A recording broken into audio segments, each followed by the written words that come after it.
A fake company almost destroyed a global empire. Let's break down the ultimate financial heist. The year is 1719. Britain is literally drowning in 50 million pounds of national debt. Now, to put that into perspective, that is an absolutely massive liability for the time. But believe it or not, this was actually the perfect bait for the most audacious, mind-blowing corporate conspiracy in history. Stick around because the sheer scale of this scam is going to blow your mind. So the South Sea Company comes in and pitches an absolutely insane idea. They say, hey, let us swallow this entire mountain of debt, we'll convert it into our own company stock, lower the government's interest rate, and issue shares to the public. Sounds like a win-win, right? Well, here is the terrifying catch. To make this entire house of cards stay standing, their stock price had to go up forever. Now, how do you guarantee a stock goes up? You sell the public an absolute dream. The hype was all about limitless riches from an exclusive monopoly on South American trade. But the reality? Oh man, it couldn't have been more different. Spain actually controlled that entire continent, Britain was locked in a bitter war, and the company's assets were constantly being seized. It was a complete phantom enterprise from day one, an absolute illusion. And what little actual business they did manage to conduct was incredibly dark.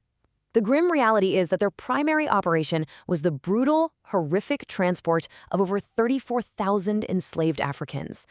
But here's the thing. Even this awful enterprise was largely operating at a loss. Because of heavy Spanish taxes, unsellable goods, and intense political friction, they literally weren't making a profit at all. Section 1. The Master Manipulators. Rigging the system. So you're probably wondering, if they weren't making a single penny, how on earth did they inflate the biggest financial bubble in human history? Well, here is their literal cheat code. Step 1, they bribed politicians for the debt conversion contract. Step 2, they hyped the stock to a super gullible public. And step 3, which is the truly diabolical part, they loaned buyers the company's own money, backed by those same shares, so people could buy even more stock. They were literally pumping the price with their own cash. Of course, to pull off a scam this massive, you need some very powerful friends. So they systematically handed out fake, zero-money-down stock options to the absolute highest levels of the British government. We're talking the Chancellor, Lords, and yes, even the King's mistresses.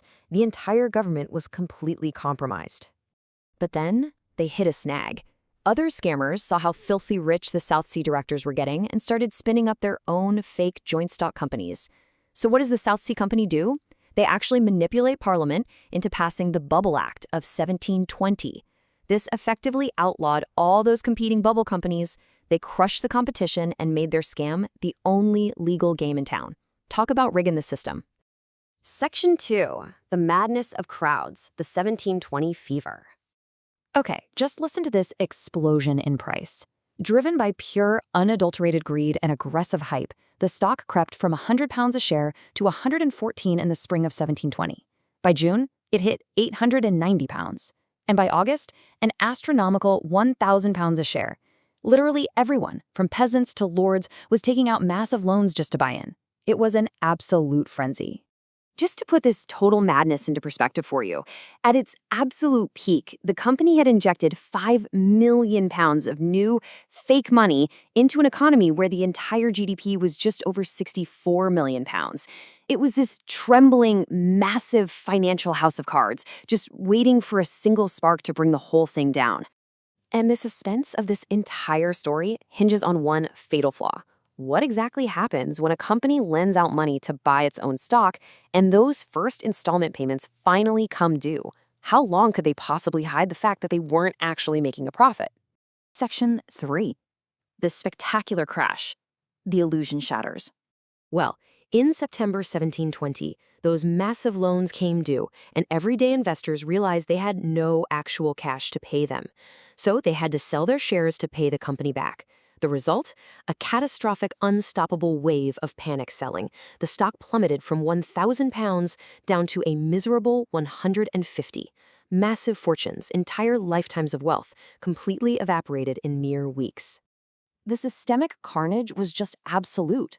Thousands of people across all social classes were completely ruined. Banks and goldsmiths completely collapsed under the pressure.